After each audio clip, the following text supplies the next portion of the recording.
Well, welcome back to the show. Welcome back to Behind the Rail. I'm Airto Jackson, and always we have Ken Eston here. Hi, And Ken Eston. happy birthday, Ken. Thank you. All right, and yeah, so let's just get it started. All Let's get right. into it, as So they say. we've been talking about writing for many hours on this show. I'd like to talk a little about Airto, your early days in show business, a different kind of show business, entertainment. It was sports. Yeah, So yeah, so tell us a little bit about your years as a skater.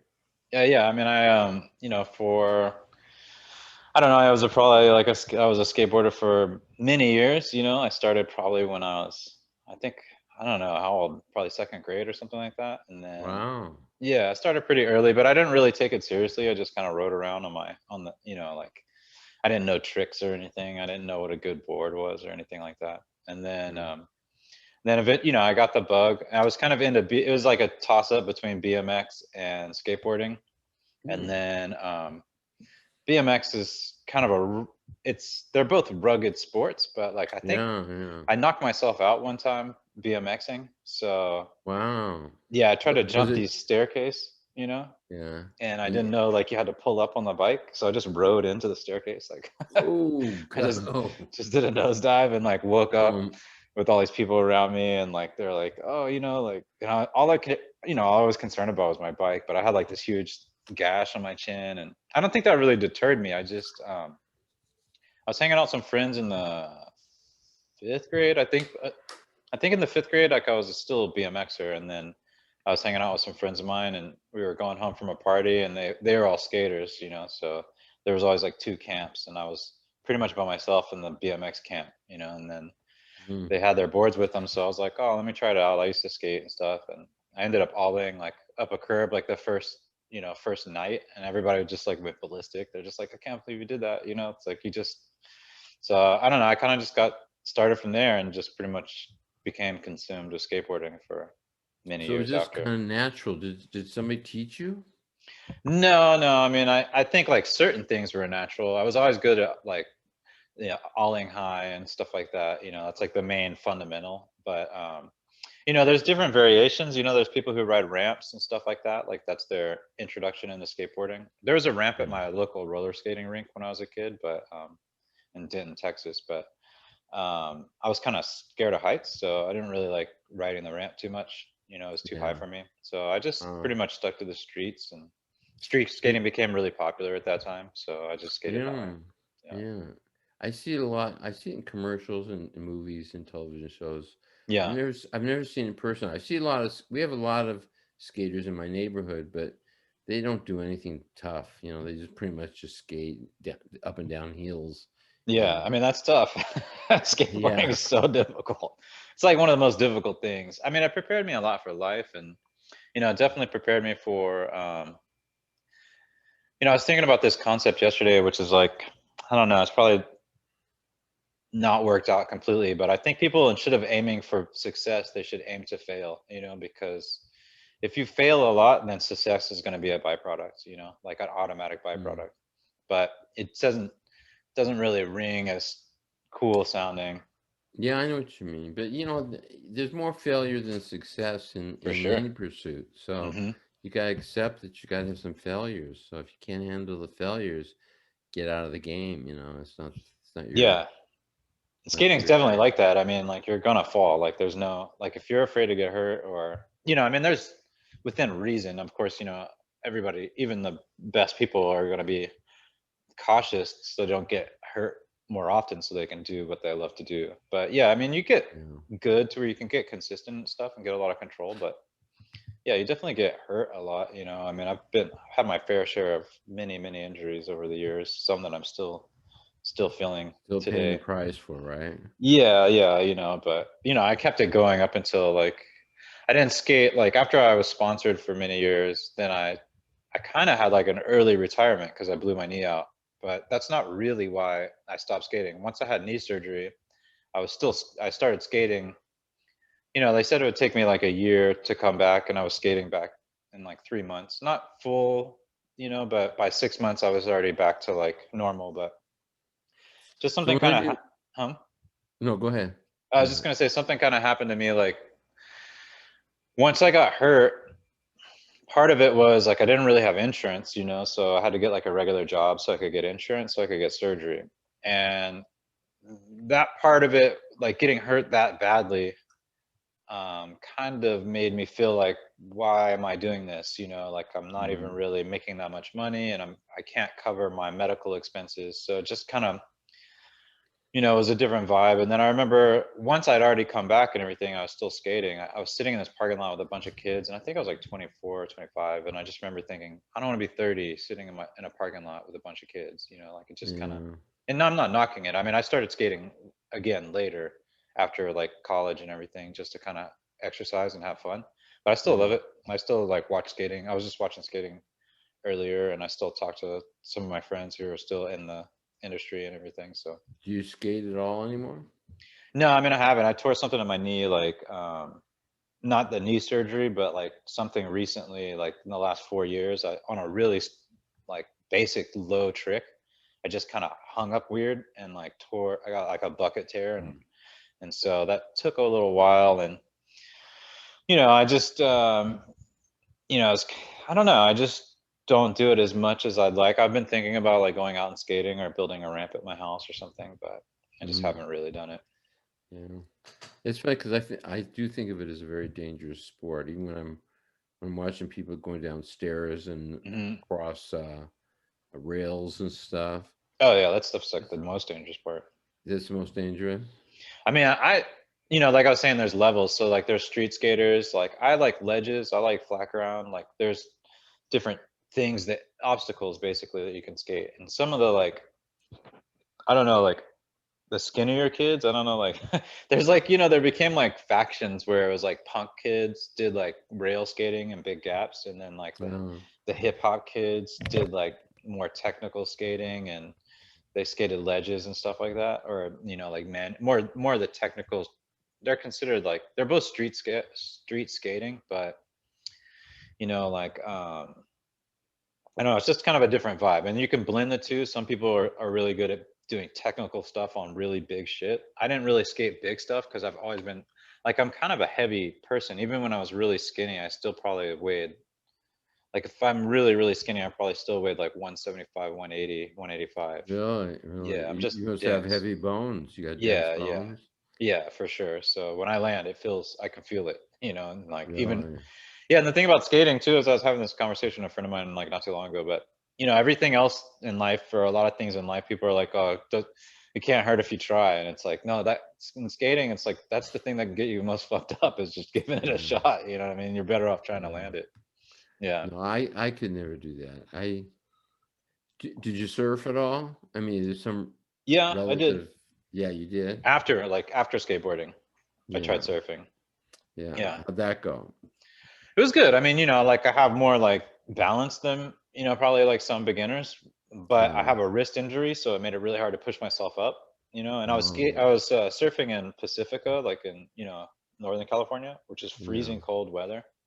Yeah. So the water is freezing. I used to think like it felt like you were getting hit in the head with like a dry ice or something, you know. It's just Wow. ridiculous. Yeah. And so I don't know. One time I was like, and I'm a really good swimmer. Like I was in like like kind of like a diving team when I was like really young. You know, I was like really into diving and stuff like that. But so I'm like used to being in the pool, but it's totally different when you're in the ocean. And um, yeah, one time I was out there, I was surfing, you know, and like you just get exhausted. It's a very exhausting, because it's more of like upper body, a very exhausting sport. Well, sure, you have. I mean, you're always fighting the water too. It Yeah, wants to pull you in or push you out or push you there or whatever. yeah, it's tremendous. Yeah. A lot of energy that you just to get up, you know. And then I remember just thinking like, oh, I could drown out here. Like, you know, I became like, I had like a panic attack, like, oh, I don't want to drown out here. And then you know, I stood up and it was just only like a little bit of a waist high, you know what I mean? But I was just like, all right, you know, and I don't Yeah. know. I thought I was going Well, to be a surfer, but I didn't get into it too much. oh, that's funny. What other sports? You know, like I pretty much was just into skateboarding. Like skateboarders are like so secular that like, and the era of skateboarding that I skated in, which was like the late 80s, early 90s, early 2000s, when I was sponsored and everything.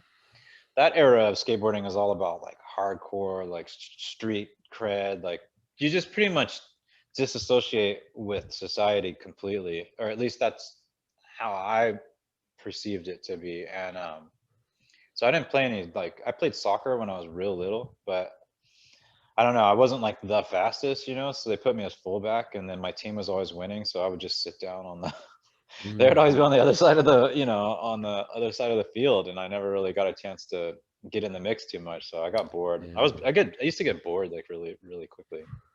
Well, I imagine you still get bored easily because I don't know anybody who has so many projects going at once as you. Yeah, I mean, I tend to do a lot of stuff, but you know, the thing about that, and we talked a little bit about this before, is everything has its own maturation rate. So like when something Uh-huh. kind of has a lull, then I'll get into something else. But yeah, I don't sit idle. Like I work 7 days a week, and I can't like remember the last time I just like laid around and watched, like, I mean, even watching movies though, or something like that, you're studying, you know, as a writer, you know, like TV, it's like you're watching it, but it's like you're thinking about all, it's, you know, you're absorbing it, but it's not casual, you know. So yeah, I tend to do a lot of things, but I like staying busy. Yeah, I know you. No, I'm impressed by that. That some I stay pretty busy myself Yeah. with writing variations, like doing this with you and doing another script with somebody else and fixing, updating my old scripts because you have to update them almost every 6 months or so because Hmm. not only does the technology change that you make reference to, Yeah. the form's changing where they're saying, well, we don't like it jokey so much. And I had a lot of my scripts were very jokey when they first started out. Right. And as that has progressed to the point that they're more interested in attitude comedy and situational comedy rather than the jokes. So Hmm. I've just gone back and had to make some big changes. I also had to change the language. I always worked on sitcoms, so I was used to saying golly, you Hmm. know, things like that. You know, And it's funny. wow, you Yeah, know, yeah. I was gonna say, like, last time we were talking, because we were talking about the change in comedy and like how punch down comedy. I didn't even know that there was a thing as punch down, you know, like. But I worked at the Ice House when I was living over there in near Pasadena or whatever, and I was working at the Ice House for a little bit, and there's one of the girls that I worked with me. She was a comedian, and she was talking about how it's all about punch up comedy and hmm making everybody feel great about themselves and stuff like that. And we actually had like such a different, I'm not like, you know, the reason I brought this up is because I was talking last time about how like I'm not like good at like doing the back and forth, like making fun of people, like being mean or whatever. Like that's not really my thing. I like comedy, but I don't, you know. So anyway, I guess that punch up comedy is all about uplifting oh, people, you know, or yeah, something. It's a different vibe, but she had like a yeah. totally different take on like comedy itself, and I was like, Was she oh. good? Did you see her act? No, I never saw her. Yeah, so I Oh, don't I know. never saw her performance. Yeah. Yeah, I performed at the Ice House. I think I told you that I Yeah, did you? performed there. Oh, Yeah, okay. weird thing happened. Huh. Here, one of my stories is coming out of my head right now. Yeah. I was performing there, and I wanted to sell something to anybody in variety. So I called some people, and then the people from Captain and Tennille, which was a television show called Captain and Tennille. Yeah. Uh, I don't know if I've seen it, but I definitely have heard the name. yeah, well, they were, they sang. He played the piano and organ, and she sang, and they're really quite good. But they got their own series, and they were the hosts. And I got their head writer to come out and see my act. Oh, really? Yeah, but at the end of the show, he just left. He never talked to me, nothing, never heard another word from him. Then on his show, they used some of my material. Mm, that's cool. That was Yeah, awesome of them. yeah. That's Without so cool. paying Yeah. without paying me for it, they just stole it. He came out to see my show and he rewarded me by stealing my material. That's pretty cool. I mean, you know, I had, you know, like I've had similar things happen like that where people have taken things or like, you know, ideas I've had, or you know what I mean, and they don't ever give you credit. Or actually I had Yeah. something like I was after college, you know, I was kind of like in between undergrad and grad school, and I started filming skateboarding because when I was younger, you know, like it's in the industry. You have like, you know, I call them dick writers or whatever. You're like people who are like only like to work with, you know, they don't really want to invest in talent. They only want to like, you know, that's easiest to work with somebody who's already established. You know what I mean? Uh-huh. So as a like, you know, an fu to them, like I went and like, you know, produced a skate video that was just regular kids that weren't like sponsored, and they were really really good. They're super Mm. good. And we put that video out, and on that video two things happened. One thing is one of the kids got arrested and kind of got like jacked up by the cop while he was, Wow. yeah, and he's like this little blonde kid, and he was sticking up for somebody else that was like um, mixed. I don't know if he's mixed Japanese and white or whatever, but the cop was giving him a hard time about his name being Japanese sounding. He's like, "What kind of name is that?" Like, you know, like really being a shitbag. Wow. Yeah, and the dude, like the kid that said something about it, was like, "You're being a dick." He said that to the cop, and then the cop Ooh. comes over and he's like, "You know, I'll break your arm like a twig," and wrapped him up and arrested him, right? But this kid is like, Wow. he's not a, he was like maybe like a 5'6", you know, 5'6", something like that, Mm. not very tall kid. And he's like, out of the group that we hung out with at that time, he's like the most modest, humble, quiet person. Like I was surprised that, you know, but certain things like injustices like will spark rage in anybody, and they don't Yeah. care well, you know, David or Goliath, you know what I mean? Like they don't care what it is. Yeah. And so and my friend filmed it, and my friend Polly, and shout out to Polly. And Mm. you know, so I edited together, and then that ended up making the news. So that was one thing that made the Oh, news. Yeah, great. from that video. And you know, like actually later on, that cop ended up resigning when they had that whole racist thing that went on in San Francisco, like not that like a couple years ago, maybe like Yeah.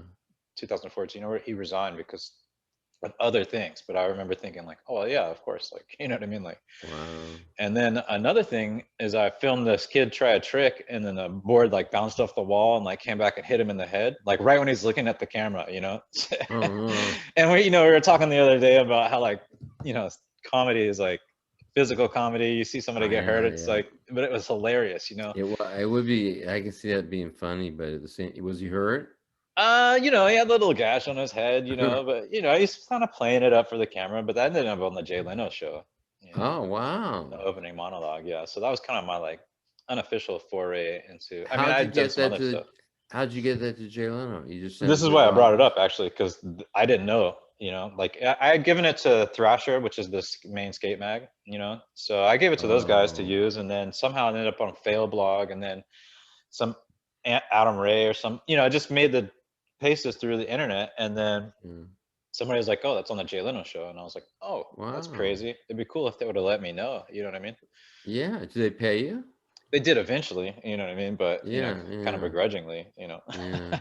Well, the Captain Tennille thing then got one step worse because the bit one of they actually only stole one big bit, Yeah, and that was our closing number. yeah, So when we were playing another place called the Mayfair Music Hall in Santa Monica. right. It was like an old vaudeville house, and it's gone now. They've turned it into shoe stores, and they Oh, made a okay. little mall out of it, shoe Yeah. store and clothing or whatever. But it used to be this great little old theater, and we were playing there to a full house. It must have been like 250 people, which was pretty big for Yeah. a place like that. And they're loving our act, and then we come out, and then we do that closing number. Hmm. Somebody actually stood up and yelled, "You stole that from Captain Tennille. Get something original." Oh, because you were doing your act, and then Yeah, we still did. We continued to do the bit that they stole from us. yeah, But this guy had seen it on Captain Tennille, and in his mind, there's no way this little act really created this. We're the right. little guys, so we had to have stolen it from Captain Tennille, but it was just the opposite. So not Yeah, only did Captain Tennille steal from us, we had to take it out of our act because we had a hassle with people saying we were stealing from Captain Tennille. right. Yeah. You know, and that it A actually lot of brings that. up a good point too, because like we, you know, as writers or whatever, you have to always kind of like guard your material, you know, because people say, Absolutely. "Oh, nobody has the time to steal your material," and it's like that's BS. Like people will are lazy, you know what I mean? And if they feel like your material is good, sometimes they'll just plagiarize it or they'll alter it, you know. But Yeah, because there's so yeah. many ideas out there, it's hard to tell. Like, you know, it's all about execution. But We talk about that if you have an idea for a TV show or a movie or even an episode of a TV show, you should write a treatment that's 2 or 3 pages and then register it with the Writers Guild Yeah. before you mention it to anybody, because there are people out there who will steal. I mean, don't kid it. You know, there's no kidding anybody about that. It's not paranoia thinking that things get stolen. They do. They get stolen all Hmm. the time. Yeah. Um, And they try to make it seem like, well, if you think somebody's gonna steal, they're not gonna want to work with you. And it's like, well, I get like if you walk around with a chip on your shoulder and you're like looking, or if you're paranoid, you know what I mean. You're thinking everybody's gonna steal yeah, from you. You got to be able to trust some people. You know what I mean? Obviously, but people but steal. but you got to register it first. Yeah. Register it before you talk to it to anybody. Even on this show, if we had an idea that we wanted to talk about, I Yeah. wouldn't do it unless it's already registered, because you never know who's going to hear it and steal it. So yeah, you shouldn't be paranoid, because you have to pitch your ideas to as many people as possible. That's how Yeah. you finally get it sold. But before you do that, register it. Just give yourself some protection. So But I've heard that so much. Like people are like, oh, I pitched it to this person, they didn't like it. Next thing I know, that's the thing on yeah, air. It's like verbatim. You know what I I mean? That hear kind of that. thing. I hear that a lot, and I've seen it. Hmm. I pitched this show to Disney about uh, magicians, a father magician who's teaching his children to be magicians. And the guy Hmm. says, well, magicians, you mean like doing card tricks and coin tricks? And no, I said, like, wizards, whatever. Yeah. Well, about a month later, they did the the Wizards of Waverly Place or Beverly something Place or like that. something. Yeah. Hmm. And it was exactly the same thing. It was a man teaching his children how to do magic, but they were wizards, not magicians. Hmm. He liked to use the word magician, wizard, which was more current at the time. Yeah. It's the only change they made, and they just stole it. And when I called them about it, they said, well, we have a lot of ideas in development. We can't tell you when you're pitching every time you pitch something we already have in development. He said, but we had it in development, and we didn't steal any ideas. And I didn't then go on to say, yes, you did, because I wanted to work for them. So I said, Yeah. okay, I just kind of wondered how that happened, that I talked to you one month and you turn it down, and the next month there it is in your development, of shows you're going to put out, and then it goes on the air, and I don't get any credit. And he said, well, it was in development. It's in development with somebody else. We already And had it. I'm sure that happens. Like there are similar ideas out there, but usually like if a take is original, you know what I mean. And actually, I was gonna I'll ask you about originality. I mean, this is a slightly different topic, but Yeah. the idea is to like have an original voice. But I think in some ways that almost kind of scares people. It's like a weird double-edged sword. Like if you write something in a really original voice, then they think that's the only thing you're capable of, or they're like, oh, And that's people, and, you know, and they don't get it very often. yeah. I, I know you wrote something once for me when I was teaching a class that you were taking, and it was really good, but it was really strange. Mhm. Do you remember that one? Yeah, that sounds And, about right. but it was good. I mean, I could tell that you had, it all held together, and it worked. It was entertaining, but I had no idea where you could market it. That's where I Mhm. felt. I think that's what I told you. I said, I don't Yeah, know where yeah, to market this thing. yeah. Uh, but those I was there's got to thinking be maybe room like for Adult those. Swim or something. Like I that was think kind of today, I yeah. think today those kinds of shows that I was more concerned with everybody doing the kind of show that's pretty traditional. Hmm. And now traditional stuff's like nobody even wants to look at traditional stuff. So it might be a good time to bring that piece out again and try and sell it. Because Yeah, I think out of all the scripts I've read or written, I mean that's when you kind of fall in love with each one of them. It's hard to like separate them yeah, and say because you like different things about different things, and you yeah, you grow as a writer, so you're like expressing something in a different way or whatever. But I've always loved that script, Plymouth Rocks. It's pretty cool because yeah, I just like my idea was like there's not like like at the time I don't know if it was like out of step or whatever, but it was like my idea of like putting like Moby Dick or whatever, where it's like all races on the boat, and like the only thing you're fighting is, the giant whale or whatever. That was kind of yeah, like my idea is like, they have to fight the elements and, it's obviously like kind of definitely like absurdist humor, like I really liked, yeah.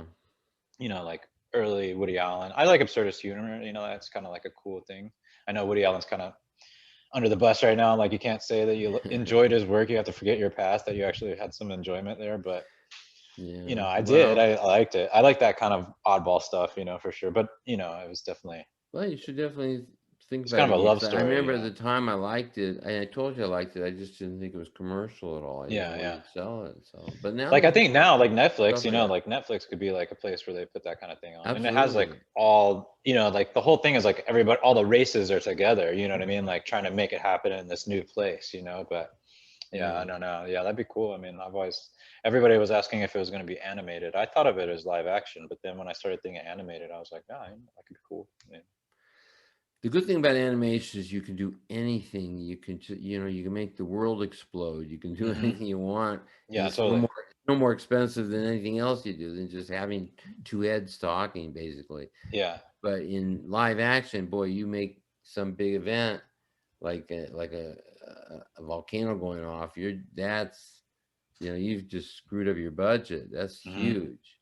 I think originally when I wrote it, because it was in that class that you were talking about, I wrote it as a multicam, you know, and I was thinking of it as in sets, you know, kind of like Green Acres or something like Yeah, that, you yeah, know, and yeah.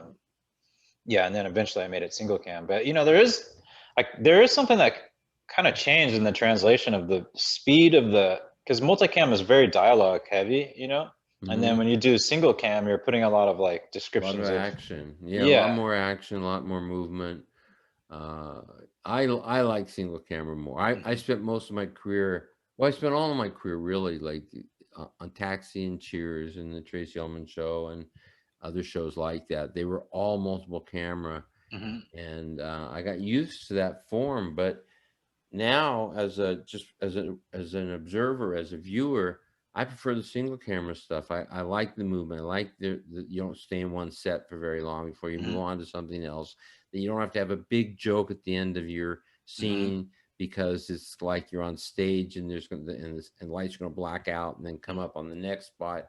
You can just cut to boom. You're someplace else. right, It doesn't matter. You didn't have a joke on the end of right. the previous scene. So. Tracy Ullman was multicam. I thought that did they? She did a lot of skits, like skits and stuff, right? Yeah, they were all, yeah, uh-huh. Yeah, but It was was it? all it was all sketch comedy. The whole thing was she would sing and dance and do funny little sketches and I totally remember that when I was yeah, younger. I watched that show. That was like one of my favorite shows when I was a kid. Like, it was a it was only great on for a little show. while, you know what I mean? But Yeah, I it was really only on enjoyed for it. 4 years, and the only reason it was taken off the air was because Jim Brooks, who was one of the creators and Hmm. had by far the biggest percentage, I was one of the creators too, so we all had a piece of it, but there were four of us, and Jim had twice as much as any one of us hmm shares, and Jim spun off The Simpsons from the Tracey Ullman Show, and it was going through the roof, making so much money and so successful that he didn't want to spend any time on Tracey Ullman, so he canceled it. Tracy to this day hates Jim Brooks. Uh, It's- I really He's liked that show. It was very it was a original. really good show. It was Yeah. original. We had really good people on it. We had great writers and great actors and really outstanding directors, and the whole thing came together so well. The first 2 years we were on, we won best variety show. You know, hmm the first 2 years, and but we only went 4 years, and Jim pulled the plug on it. The guy pulled. That rarely happens when something can continue to go on and your own people pull the plug hmm on your hmm project. So everybody was kind of mad at Jim, but Tracy Ullman was the angriest because that show was perfect for her talent. hmm She got hmm to do all these different sketches. She got to sing. She got to dance, and it was doing well, and she was winning awards. And Jim hmm pulls the plug on it. Yeah. I mean, she wanted to, dance on his head from that for that, dance on his face or whatever, you know. It's a bit odd though. Yeah. So like, it's not, you know, like you don't want to have too successful. I mean, he's very successful, obviously. You know, he's got kind of a Midas touch in his vision of different things. But yeah, like it's not, it doesn't hurt to have another show that's successful. And Well, he didn't think he doesn't like shows that he creates or he's involved in the creation of to go off in a direction he doesn't like. So he wants to control, hmm and he couldn't put in enough time on both shows. Plus, he was doing a movie. He's always doing a movie too. Hmm. So he just didn't have time. So he's to give himself more time. He took out the least lucrative project. We Hmm. weren't making much money. Where he's making money hand over fist with the Simpsons. It was just they're Yeah, I mean delivering that's it a in cultural dump phenomenon. trucks. You know, Yeah, it's just truckloads of cash on his lawn practically. still, right? Still to this day. Still to this day. Yeah. I always mention Sam Simon, who was my partner for 2 years in sitcoms. Yeah. Worked on The Simpsons for 1 year. He worked on it, but he helped develop the form of the show. He and Jim Brooks are more responsible for the look of the show than Matt Groening. Although Matt did design the characters, Hmm. the actual way the show would be run and executed, and the style and the form and uh, the pace and the rhythms and everything were Jim Brooks and Sam Simon. And they fired Sam after the first year because he couldn't get along with Matt. He and Matt would argue and fight all the time. So they Hmm. finally fired him after the first year. But Sam kept a percentage of the merchandising. And in those days, they didn't care about merchandising because they had no shows merchandising. So Hmm. when Sam and the other creators said, we want a piece of the merchandising, they said, fine, no problem. We sell a Yeah. few T-shirts here and there Yeah. on shows like MASH or whatever, sell Right. T-shirts for it. And then it went through the roof. They had Simpsons, everything, video Oh games, yeah. pinball machines, toothbrushes, shoes, Cowabunga and socks, everything. Yeah. Yeah. everything. And Skateboarding. Yeah, for sure. It was huge. and Sam Simon told me that he was making, I forgot how many shows. He ended up he stopped working on the show and was making about $10 million a year. So he Hmm. worked on it one season, left the show, and for the next 30 years made $10 million a year. Damn, that's a sweet gig, man. That's pretty crazy. And that started Yeah, out on the show that were you running Tracey Ullman at the time, or I you was. co-created? I co-created and I was co-running the Tracey Ullman Show, but I also had another project going somewhere with Jim on a feature. So Heidi Perlman was doing most of the day-to-day running of the show, and then the rest of us, myself, Jerry Belson, Jim Brooks, Yeah. we would come in and help for many days at a time, but not be there the whole 5 days that you put it together. Yeah. And I got into big fights with him that we made a deal. That the deal was like I was taking less money so I could work on something else. Hmm. And then they would always say, "You're not putting enough time in on the Tracey Ullman Show." And that came from everybody. It came from Jim Brooks and Richard Sakai and all these people who forgot. And I'd say, "Look at the contract. I'm only supposed to be here something like 2 days a week, but I'm coming in 4 days a week, and you want me to come in 5 days a week and work weekends. Hmm. You're not paying me for that. Look at the deal you made for me." And then, "Oh, you prima donna," and they wouldn't look at the deal. They'd call me a prima donna, and then all of a sudden, and we got hassled. So I finally left the show, and it was the third year. I said, "I've had enough of this," and I left. Mm. Um, but I never got a piece of. I actually did get a piece of the Simpsons, but I sold it when I left. I sold it back to them for a good amount of money, but a very, very tiny portion of what I would have earned had I kept it. How did that come about? Because I remember The Simpsons, is that crudely drawn kind of character. It was very different at the time, and especially, I mean, what a great platform. You have a variety show. They have very odd characters, and Tracey Ullman, and she went on to do what is it? Something Tracy on Yeah, HBO. Tracy takes That's on right. something like Tracy Takes On Manhattan or something. What was I it? think it I was Tracy forgot. Takes On actually, and Oh, then just like Takes every On. episode would be like the thing she takes on. Oh yeah, yeah, Yeah, that and makes that was sense or good. something. That worked probably like somewhere around like what she was doing with the show that you were working on, right? Like that she was doing her characters, and this one's probably a little bit more pronounced, but such Yeah, an odd show, and especially for a female comedian, right? Like you don't have that many platforms for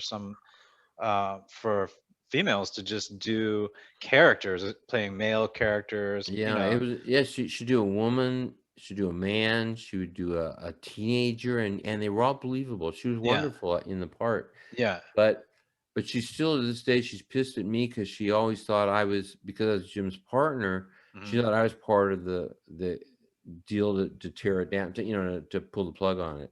Because Yeah. she's mad at me, she's mad at Jim Brooks, she's mad at Heidi Perlman, and all of us who were Yeah. working on it. But none of us, we all got screwed.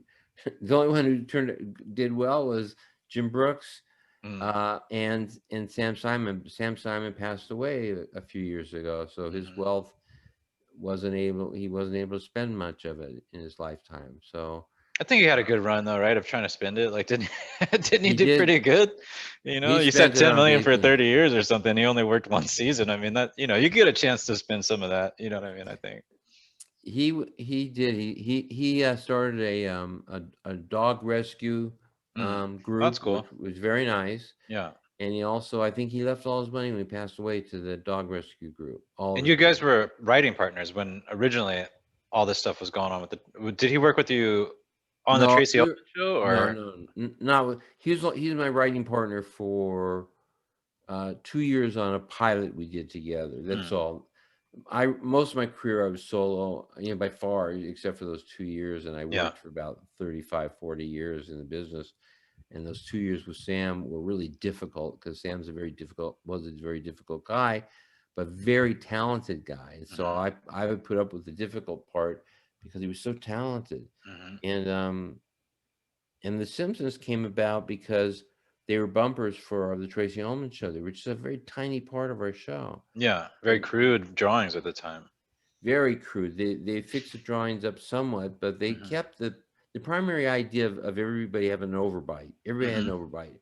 I don't know what, I don't know how he thought of that would catch on, that every single character, no matter what their facial presentation might be, had to have an overbite as well. Mhm. And they were yellow or they were some other color. It was just bizarre. It was really bizarre. So you probably would have loved it in those days because you liked that kind of stuff in those days. I watched it. I remember I watched the Tracy Ullman Show when I was younger. But you, Oh, you remember when he didn't even do good joke? I don't mean to put Matt down because he did create something that made him a billionaire yeah. and made billions and billions for the studio. Mhm. But the characters weren't drawn that well, but the Mhm. overbite and the basic look of the characters he did create. Mhm. But when he did the bumpers for the Tracy Ullman Show, they were all very predictable, simple little jokes. Mhm. And so the only thing that made it special was that the look was the only thing that made it special because they just do something like Homer would be running a stick across the bars where the gorillas are, and Mhm. just when he gets to the end, when he's running the stick, the door's open, and he looks Mhm. at the gorilla looks at him. Next scene, he's just torn up pretty badly, Wasn't it and like Bart would like open the gate or something like that? Like, didn't they have that kind of rivalry where he would like probably wring his Bart would neck? have done it, Yeah. yeah. But I'm saying they weren't big jokes. There was also a Mhm. joke which I hated, where little Maggie put her fork into a light Mhm. socket, an Mhm. electrical socket, and it shocked her so bad that she was smoking, Mhm. and it's kind of funny, but it was terrible. I told him I didn't want him to put it on the air because I thought kids might do that. You just thought it was Um, irresponsible. I thought it was irresponsible, and Yeah. what happened was little Maggie did that when she was shocked and it looked like it almost killed her. Instead Mhm. of her being scared or crying, she was delighted and she stuck it in again. Mhm. And that Mhm. was his joke again.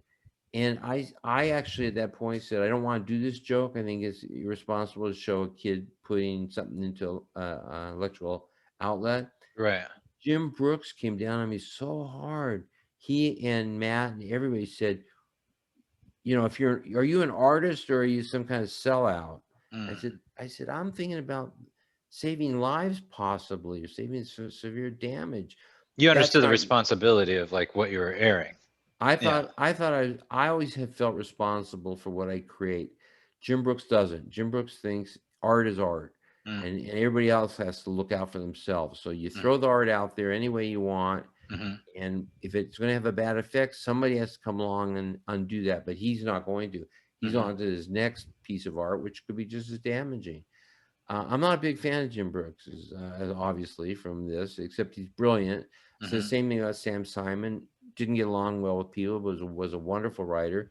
Jim Brooks, same thing. Wonderful writer, brilliant creator, but he didn't seem to care. He didn't seem to care about the effect of his work on in a responsible way. He cared about how artistically people perceived him and if they enjoyed his work. The But quality of the content, yeah. he thought I was a hack because I would censor my own work when I thought it was dangerous. He said, you don't do that. You do the best joke, the best moment, and you don't care if it's dangerous. And I still to this day disagree with that. I don't think you have no responsibility as a creator just because art. I disagree with that. But Jim's worth several billion, and I'm worth about $10. Well, I don't know about that, but I mean, Matt Groening did like what was it, Life in Hell? That's what I remember. Like that book was it. that I'm he had. surprised you remember that. Life in Hell was the whole story. You're good at prompting me for remembering these things. Life in Hell was a cartoon that he drew for throwaway or free newspapers. Right. And he'd put his little boxes. He'd have like a 3 or 4 box. I think my mom or something like that I knew about that, separately. I didn't know that it was the Simpsons creator or anything. I just remember, I think maybe I got one of those books for my birthday or something like that. Oh yeah. He sold little books with those too. Yeah. But it was just like a comic book, right? Yeah, or it was, I remember it had a glossy cover. And I just remember the character had the big ears and kind of like an overbite, very somewhat similar. And it was a rabbit, only had 1 ear. Do you remember that? Yeah. So he did his Life in Hell thing, and that's what I saw. I saw the Life in Hell thing, and I'm the one who said, hey, we should use this guy for our bumpers because his stuff is really different. Right. And so everybody agreed. We brought Matt in. Matt's an unusual man. And Matt came in and said, when they said they wanted they wanted to do the Life in Hell characters, they wanted a piece of the merchandising. He would share merchandising with everybody else, but it was now the merchandising would belong to Fox. He walked. He said, I'm not going to do this. Goodbye. I don't want to do this project. And he left. Today, Matt could be the guy still writing little comics for throwaway newspapers, except, and I never get credit for this, is that I one day said, what happened to Matt Groening? He was doing really interesting stuff. And we had 2 artists doing these bumpers, would switch from week to week. The other one was doing a psychiatrist who was really strange. A very strange psychiatrist. Wasn't the Critic, right? Was it that? Did it become the Critic?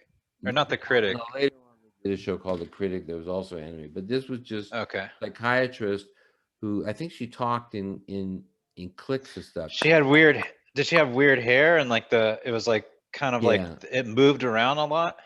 Yeah, I think so. I think the drawings kind of jittery or something. But it wasn't funny. It was kind of interesting to look at, but it was never funny. So I said to them, "Look, that Matt guy had something. How'd we lose him?" And they said, "Well, he doesn't want to give merchandising." And I said, "Well, somehow they thought I had since I'm the one who saw the cartoon of Life in Hell and mentioned the guy. They thought that's what I had wanted." I said, "I want the guy. I don't want his Life in Hell characters." So I said, maybe he'll just tell him to come up. Maybe he's got one already. They're ready, and other characters to go. You can't just dismiss the guy because he won't give you the merchandising on something he already owns. Right. So that's all I know. From that point on, I just disassociated myself. It was where I was having trouble with Jim Brooks and them and all about not putting in enough hours on something that was in my contract that I could do. I left. But what ended up happening is Matt showed up.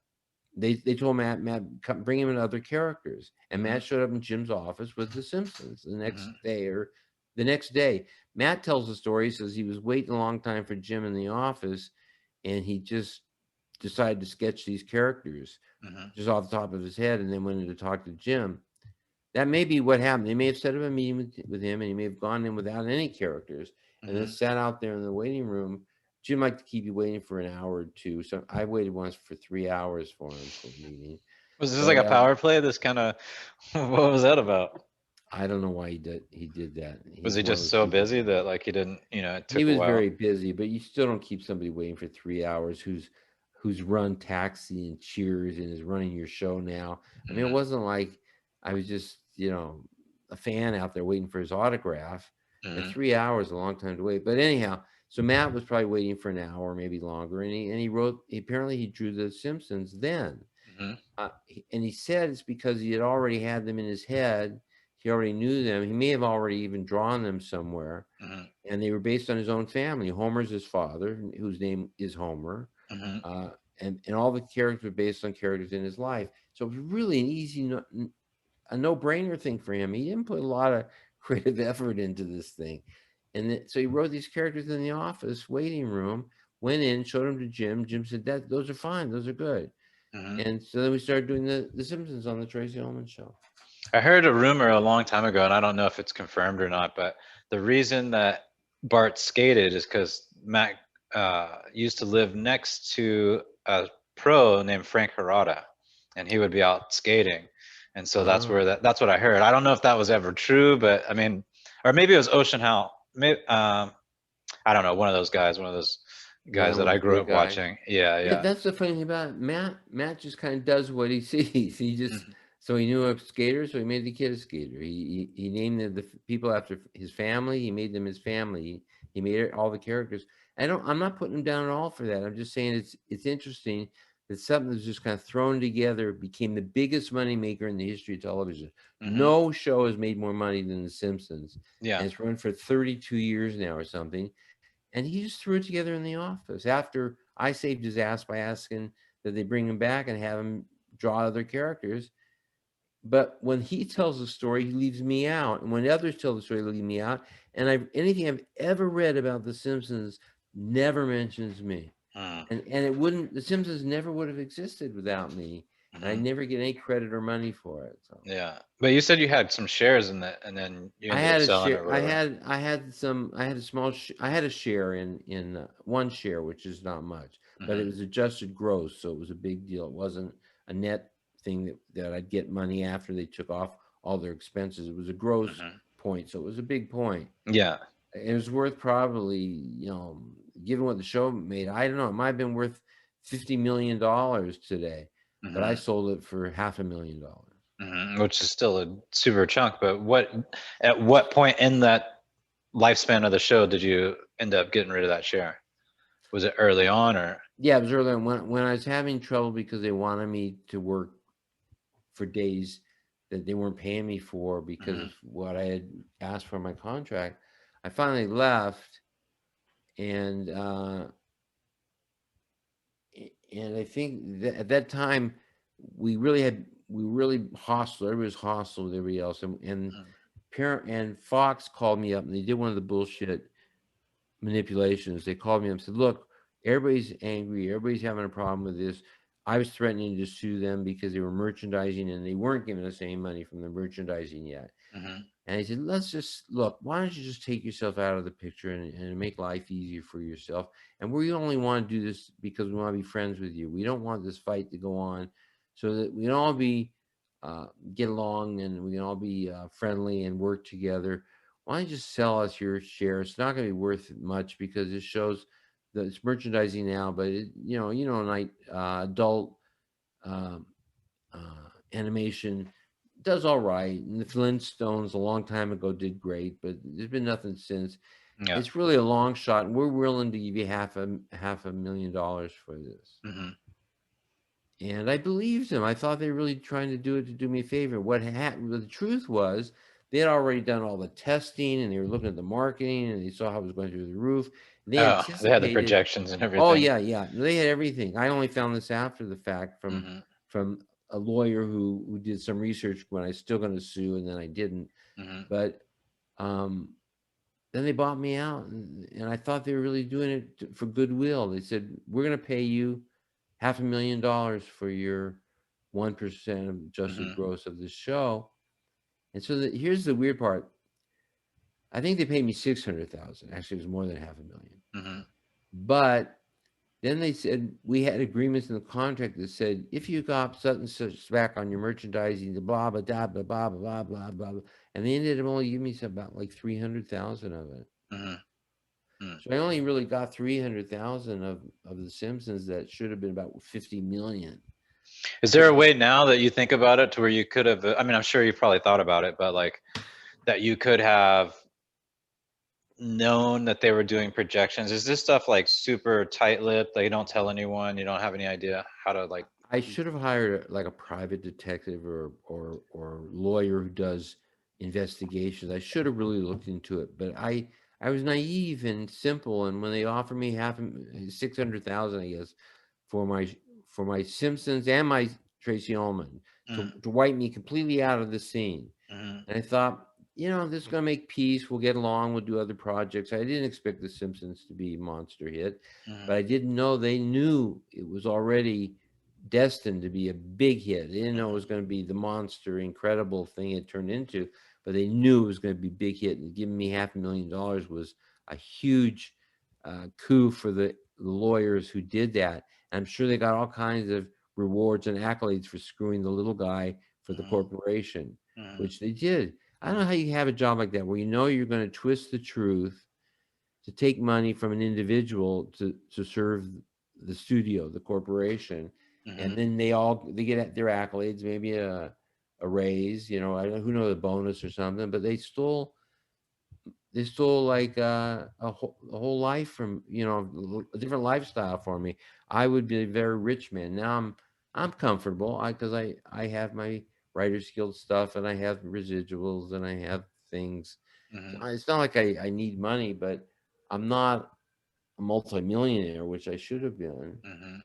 Yeah, I mean, and lawyers are known for being morally ambiguous. I mean, they, you know, they kind of always, Yeah, it's float the true. line there. So, And yeah, I mean, my that's own good lawyer actually. sold me out. My own lawyer sold me out because he's the one who went to them, I believe, though he never admitted it, and said Ken's vulnerable enough for being bought out because he got a percentage also. Mhm. He got a Mhm. third. Yeah, So so he's self-motivated. So after I paid him what I had to pay him, really, I ended up with about $200,000 left after that of that 600. After I paid everybody off and paid things back and whatever, I ended up with about $200,000. Had they offered me $200,000, I wouldn't have taken it. Mhm. But they Mhm. offered me six, and then they just scraped it all out, and I only had two left at the end. And then I thought of suing him, and I thought of suing my lawyer. I was so mad, Mhm. but I didn't do anything. Yeah, I I didn't mean, do anything. did you end up, did it smooth things over though, so that you were able to work on other projects, or, how did that kind of No, it didn't. It transpire? didn't smooth anything out because Mhm. um, they had no intention of smoothing it out. And Jim Brooks still was angry at me because I did file a lawsuit during that period, Mhm. and he never forgave me, and still will not forgive me for suing him, even though I dropped the lawsuit and I didn't ever took him to court. I just filed it. He got Mhm. the lawsuit, the document that said he's being sued, Mhm. and then I dropped it when they bought me out, and so he never had to deal with it. He still hates me for it. This is the business side of show business that people often don't hear about, especially with huge numbers. I mean, huge numbers and a huge properties, right? So, everybody nowadays, they hear stuff on the internet and they're like, oh, you got to own the intellectual property, and people are trying to vie for better status or position now because they have seen people go through these different things, which it's good for people Mm. to understand, like, yeah, you can get Right. royally screwed, you That's know why I think it's good for our listeners to hear this and know you cannot trust anybody when they come to you and they say we're your best friends, we're doing you a favor by buying you out. It's probably a really good sign that you should get a lawyer and look really closely at what they want to do. Nobody really wants to help you. Everybody wants to make money for themselves. And yeah, and then once you start talking millions and millions, then people like really become, yeah, they the lifestyles of rich and famous start ringing in their heads or something, and they start thinking like, well, I could do this. I mean, I don't know what people imagine, you know what I mean? But when it comes to big money, or even, you know, depending on what level you're at in life and where you are, your station, depending on those things, $5 or $100 million, you know what I mean? People will do all kinds of crazy shit just for a couple of Yeah, I bucks. know. It's what people do for money is crazy, but I went through a period of it actually depressed me for a while. It made me angry and depressed, and I actually went to therapy for a while because I was so outraged that then I saw all the numbers and I saw all the research they had done, and I saw this thing is going to be monstrous. Mm-hmm. And they tricked me. They tricked me into selling, and they did it in a way that I had no recourse. They did, I sold without. They didn't coerce me to sell. They just lied to me. And then later on, when we brought it up to them, they said, we're not going to ever admit what we said to you. So it's going to be your word against ours. And believe me, we're not going to ever say we told you the show wasn't going to make much money, even though they did tell me that. Yeah. So Yeah, they I was said, gonna ask like how it yeah. affects you emotionally. Going through that process of having to like sue your old partners and stuff like that. How did it affect your creativity? I mean, did it put a hand? I mean, because you said you went to therapy, so and you're Yeah, I went to creative now. therapy. I mean, you seem like you've always been creative, but did you write stories where you're, having your characters are, I getting wrote, some comeuppance or something, I wrote things the like story that. where Bart Simpson stabs Jim Brooks in the Stuff. foot or Yeah, something. Yeah, I yeah, know. yeah. I mean, No, because no. like as a writer, like you're typically like like walking around with a big bat. You know what I mean? We're kind of a mild breed, in some regard. Yeah, absolutely. So those of you who are going to listen to this and make yourself a career in the business, be cautious. Even when you're making a lot of money, invest well, because when you hit a certain age, they just stop wanting you. Like at 52, the Writers Guild gives you your pension. At Mhm, 52, who gets mhm. a pension at 52? It's because at 50, they stop wanting to meet with you anymore. And they won't admit that there's ageism. They just won't meet with you when you hit about 50. So say you're 35 and you hit, is while you're working, save your money, invest your money, do good things with your money, because you only have about 15 years. So I mean, but you still work on projects. You still have stuff that you're working on, and you've had other things produced since then, right? So. Yeah, no, I didn't quit working. I after that I did a couple pilots that got on the air, and some Mhm, pilots that didn't get on the air because my partner told the studio people to go fuck themselves, mhm. which I was heard that usually helps. Like if you have a disagreement with the studio heads or anybody who's got a lot of clout in some position, the best thing to do is just tell them to fuck themselves yeah. and kind of go off into a rage as quickly as possible, just so you show them like who's boss. Yeah. That's another lesson for everybody here. I want to point out these lessons that I learned from. It's like, yeah, Hmm. never tell anybody to go fuck themselves, except maybe your spouse, Yeah. because they come back and get you. They control the purse strings, which controls the money, which really control the shows. And you show them disrespect, they get you. Yeah. They did it at Jim Brooks too on Taxi. We only ran 5 years, and but um um, Cheers ran for 12 years. The only reason we ran 5 years, when we were much more successful early on than they were, is because Jim Brooks treated them really badly. He treated the network really badly, and they hated us, but they couldn't get rid of us because we were winning awards and we had good numbers. Hmm. But they eventually, the way they did that is they moved us into a really bad time slot, saying we want you to build up that time slot because you're such a good show with such great numbers and awards and success. We're going to put you in this terrible time slot where nothing ever succeeds, Hmm. and you can turn that into success for us. That was their way of getting rid of the show. Hmm. And Jim Brooks, Hmm. because Jim Brooks treated them so bad. I never worked on another show where the studio people were treated so poorly. They couldn't see outlines. They couldn't see our upcoming script plans. They couldn't give us notes. Was Nothing. that part of it though, to try to like shield the creative process? Because you were saying is more into the artistic slants of it. Being an artist, you do have to shield yourself from, you know, having too many chefs in the kitchen. That kind of thing. Absolutely. You know, Yeah, that'll kill inspiration right away. I benefited from that. That Yeah. that Jim Brooks did that was wonderful for those of us who were writing on the show, but it got him canceled after 5 years, where he could have run for 12 or more years, as like Cheers, had he not been so offensive to the people in power. Yeah. So he screwed it for everybody. We all lost our jobs then too. So ultimately, telling people to go fuck themselves is always hurts you. And so Hmm. anytime you get mad and you just need to vent your anger at them, don't.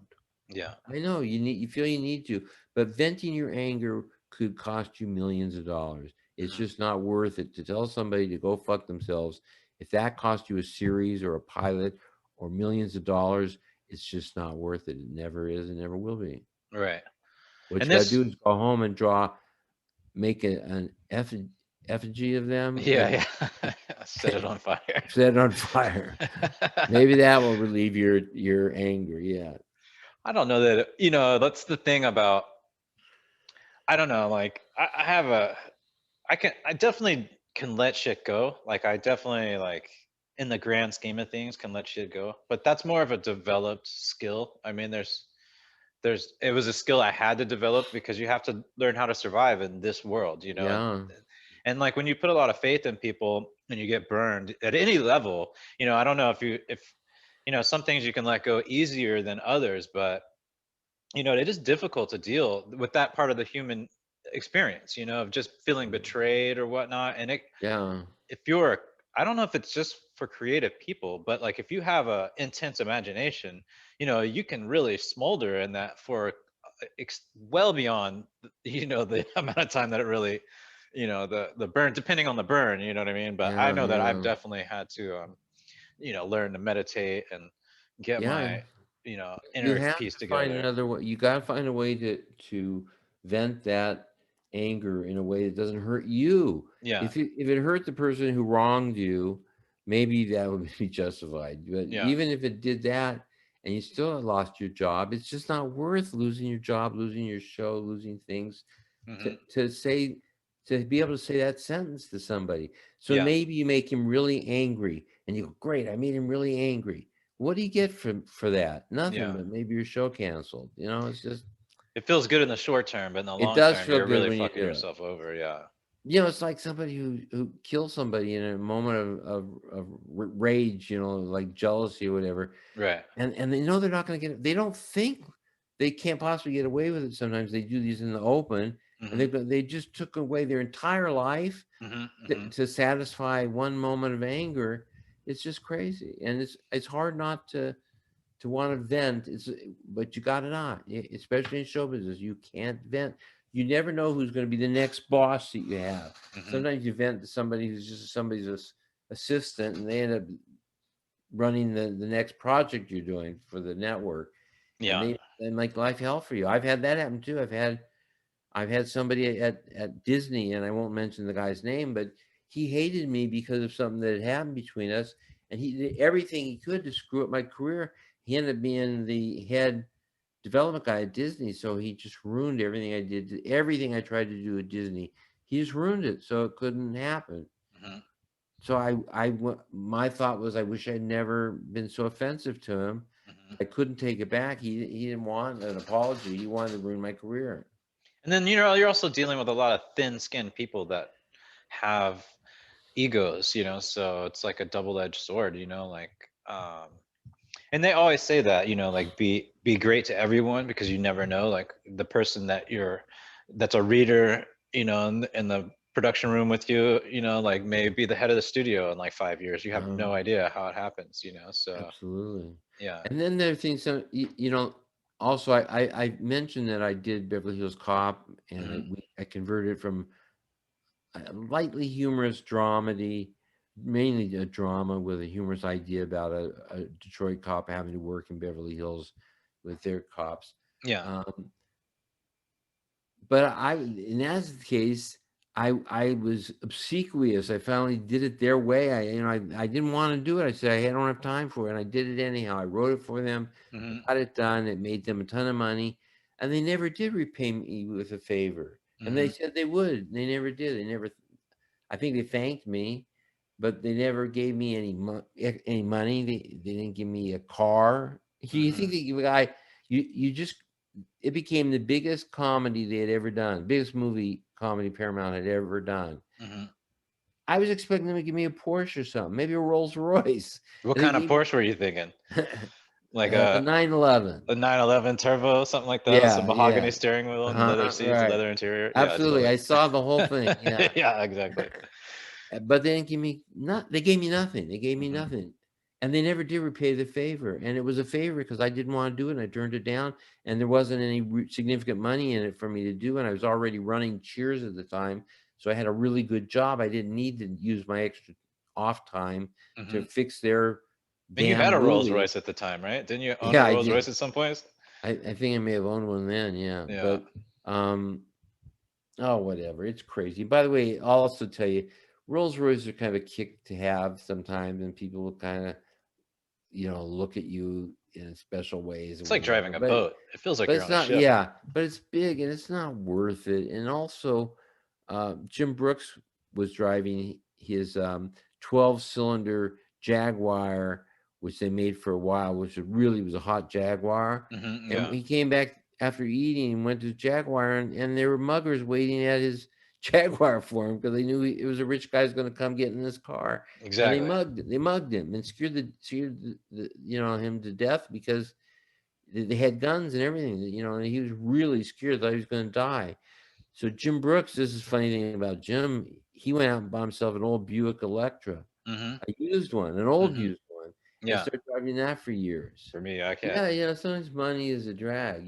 Sometimes money gives you responsibility and it gives you envy from other people and Hmm. sometimes Oh, jealousy from envy other for sure. people. Yeah. Oh, absolutely. What I found when I had a lot of money, because I told you at one point I was making over $1 million a year for about Yeah. 8 years, so that's a Yeah. lot of money. Yeah. Um, That is a lot of not money. not not a lot of money compared to what Sam Simon made, but Right.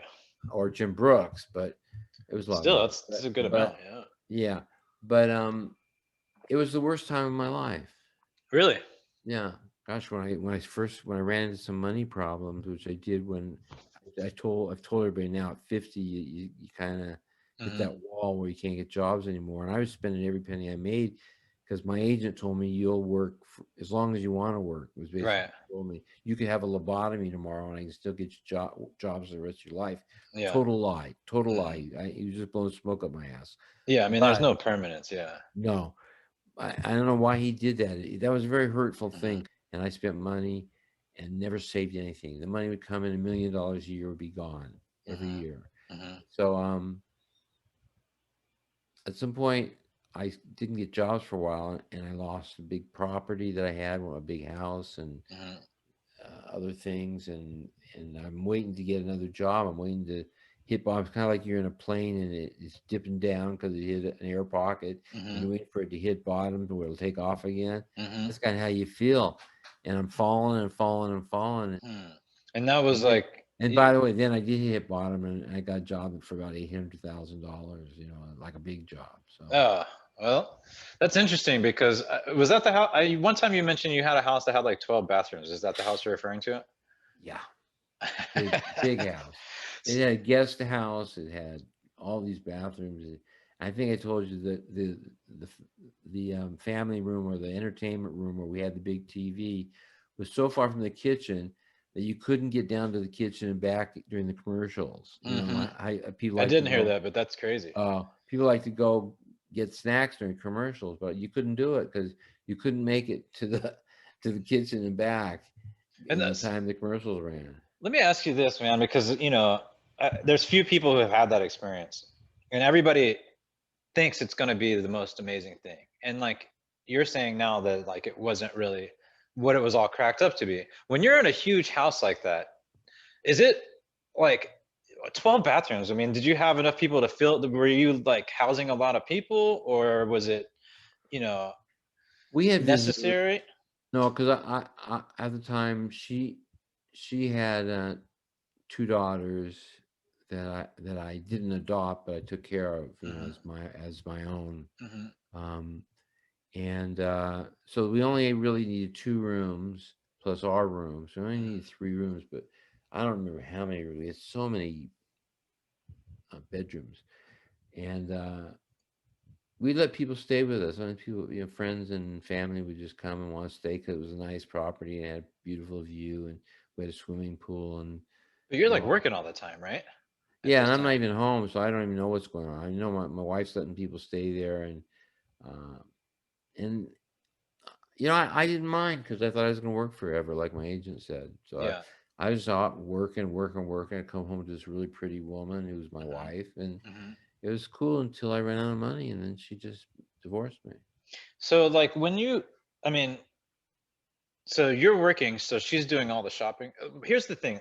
I have to always wrap my mind about, like, I always liked big properties growing up, but then at a certain point I realized like the furniture is living a better life in that property than you are, because Uh-huh. it's like you have to fill all the rooms with all this couches and like fucking all this Yeah, stuff, yeah, you know what I yeah. mean? Yeah, you have to furnish all the rooms, and you gotta when people stay, you feed them.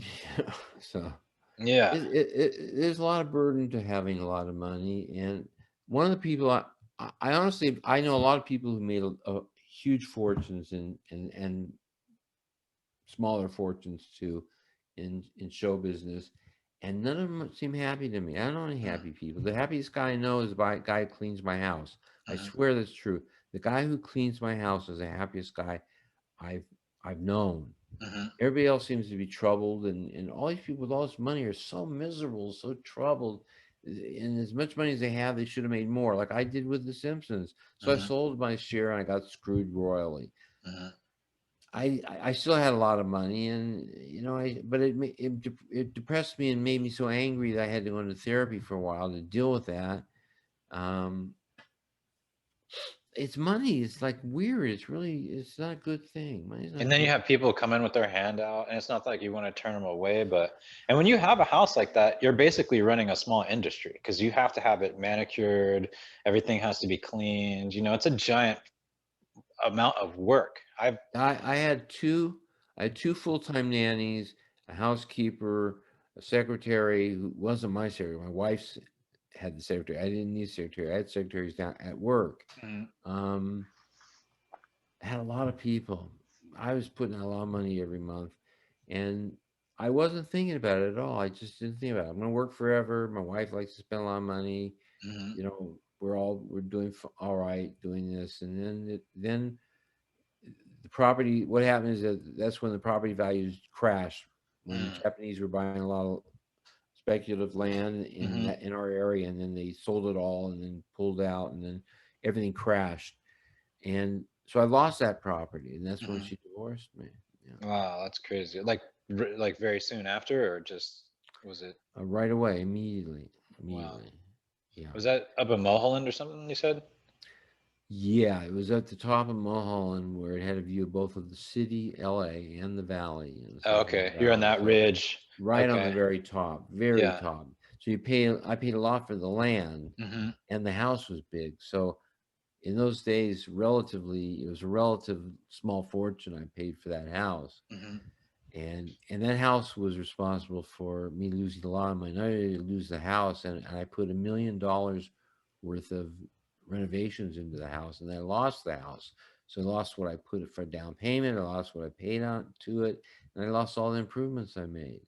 Yeah, that's an interesting thing too, because people say like when you have money, you invest in properties. And so that sounds like a sound investment. You're putting all this money into a In place. my But Yeah. you gotta talk to people who really know about investing, because yeah, that's what we always hear. You never lose money when you buy property. Not in the long run, but in the short run, if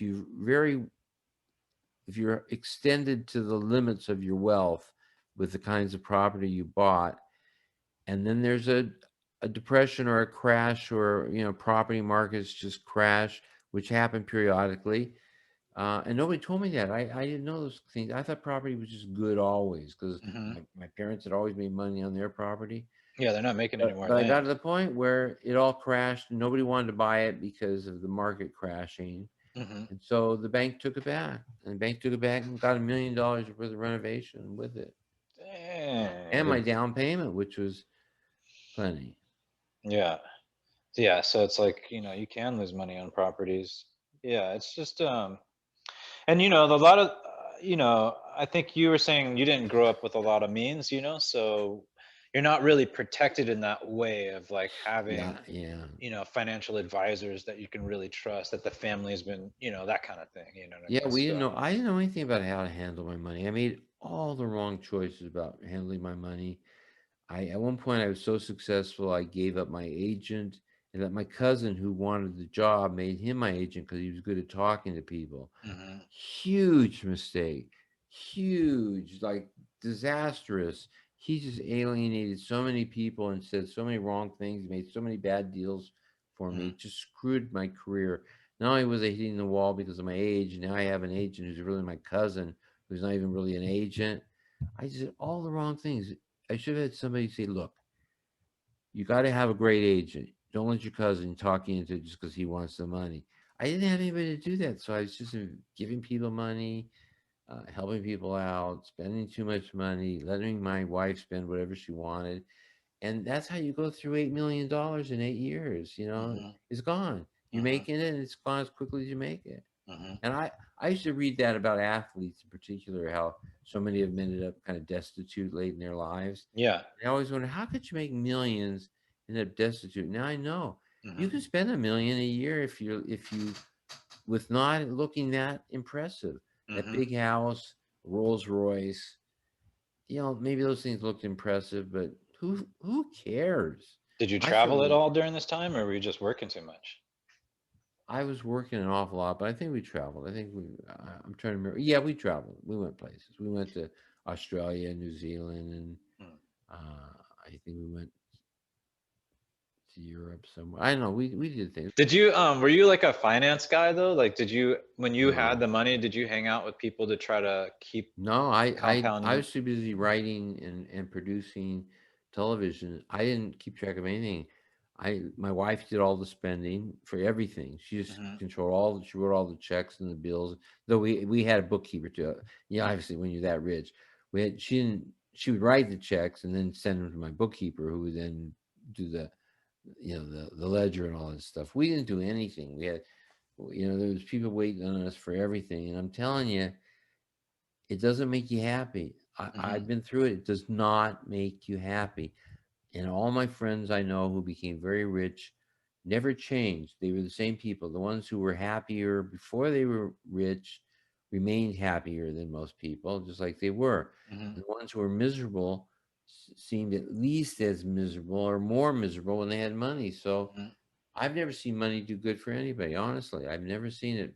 But it's better to know, like I'm approaching old age. I don't want to not have some money saved because Hmm. there is a point where you need it just for necessities. So I'm not saying it's not good to have money. What I'm saying is invest your money smartly, even if you have to hire somebody who is your investor. And that's another thing. Invest your money wisely because expect at 52 your own guild's going to tell you you're washed up, take your pension.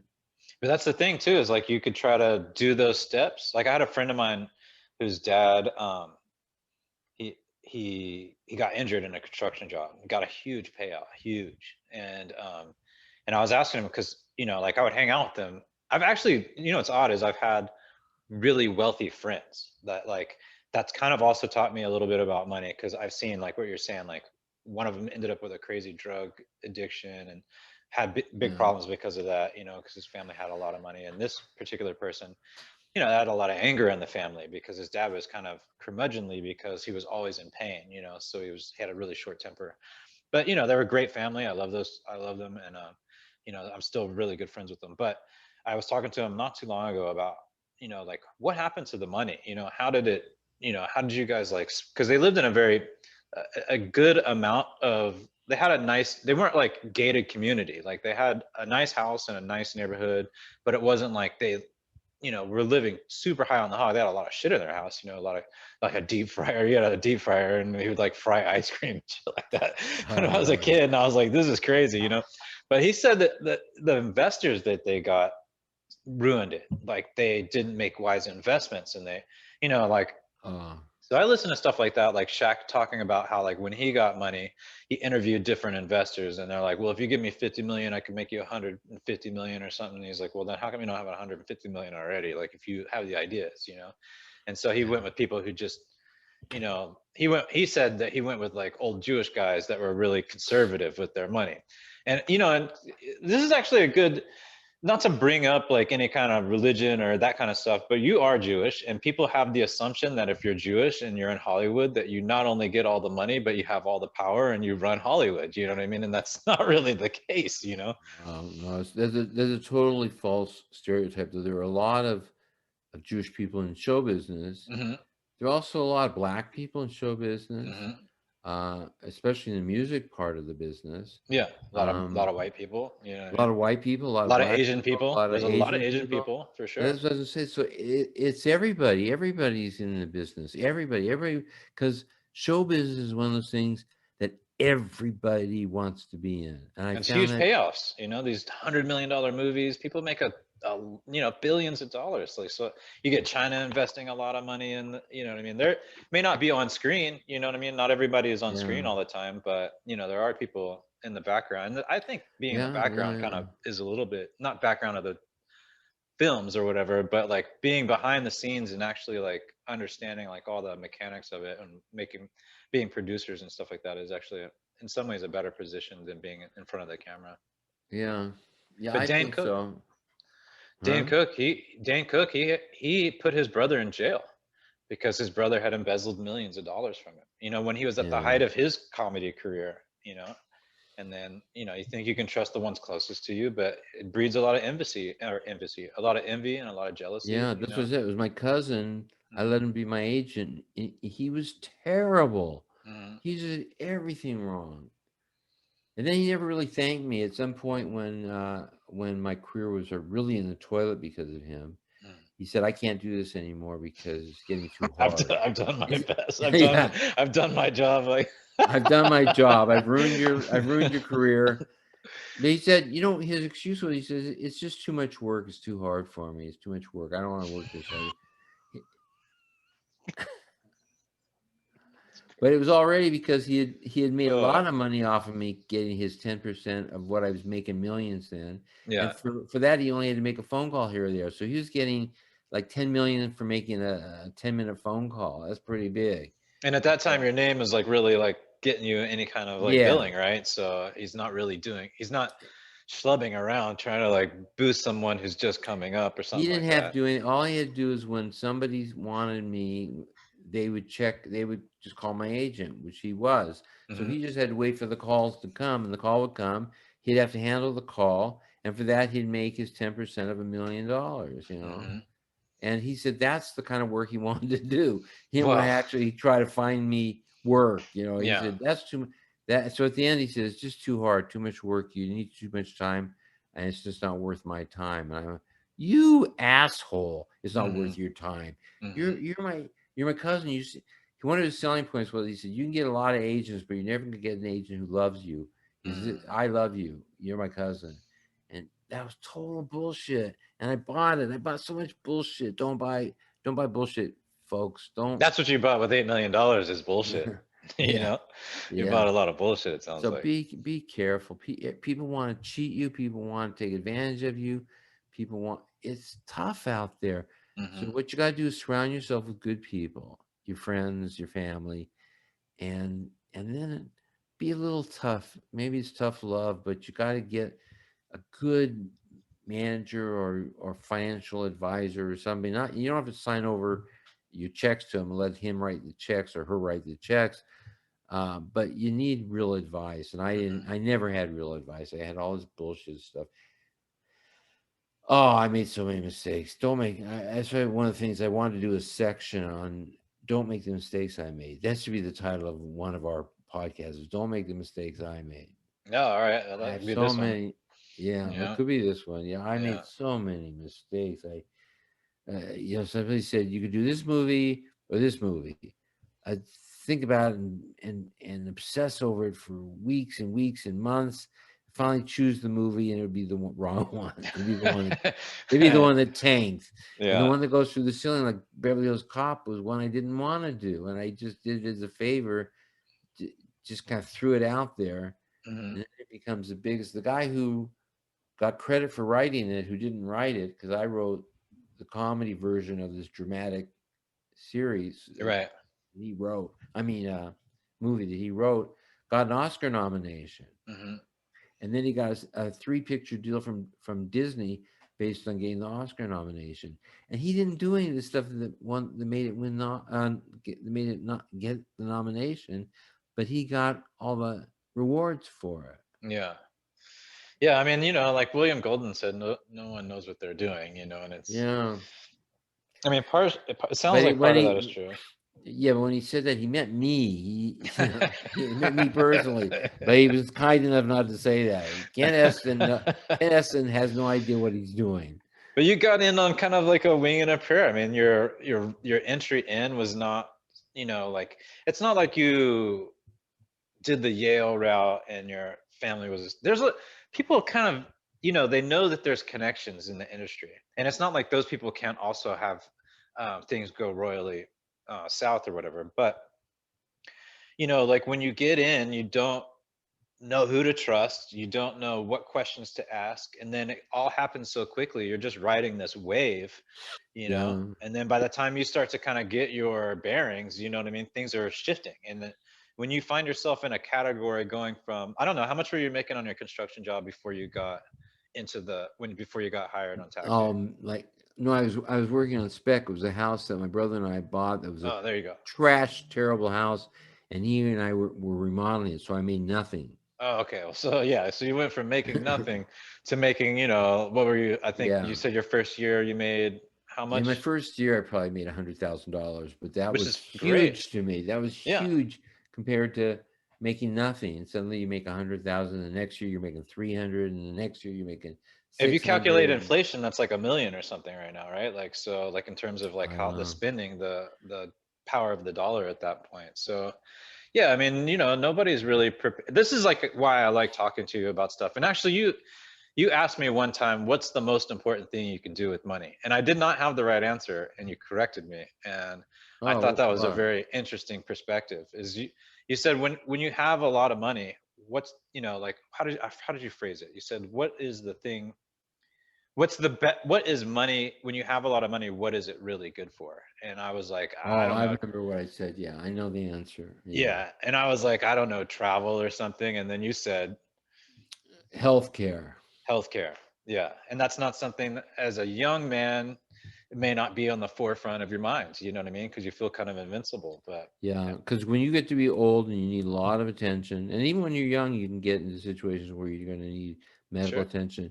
And most insurances still have huge deductibles or big deductibles, Yeah. but maybe you don't have insurance. So, because insurance is expensive too when you get older Yeah. too for those things.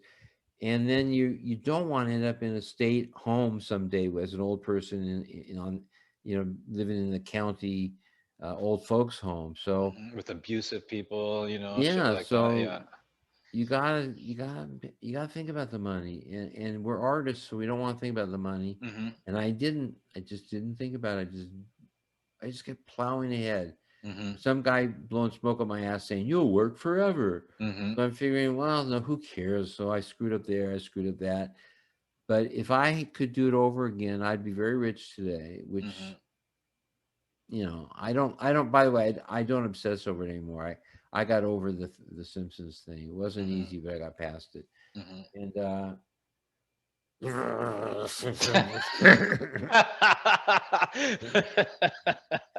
so yeah, excuse me, I'm gonna throw my computer against the Yeah. wall. Yeah.